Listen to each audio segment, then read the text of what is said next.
2000-ға жуық отандасымыз шетелде жазасын өтеп жатыр. Ал аяғын шалыс басып істі болған 25 қазақстандық елге қайтарылды. Еліміздің бас прокурорының бірінші орынбасары Иоган Меркель осылай деді.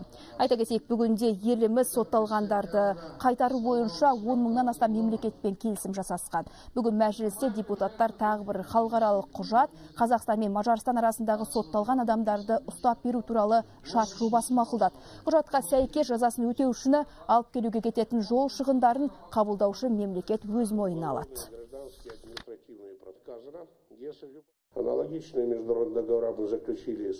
Біз Әзербайжан, Түркменстан, Қытай, Түркия, Румыния, Испания, Италия елдерімен дәл осындай келісім жасастық. Алдағы уақытта Болгария, Бразилия, Иран, Біріккен Араб Әмірлігі елдерімен де келісімге келу үшін халықаралық құжаттың жобасын әзірледік. Мұндай келісімдерді еуропалық елдермен жасау, бұл Еуропа елдерінің Қазақстанның құқықтық жүйесіне деген сеніміне еніп отырғанын білдіру керек.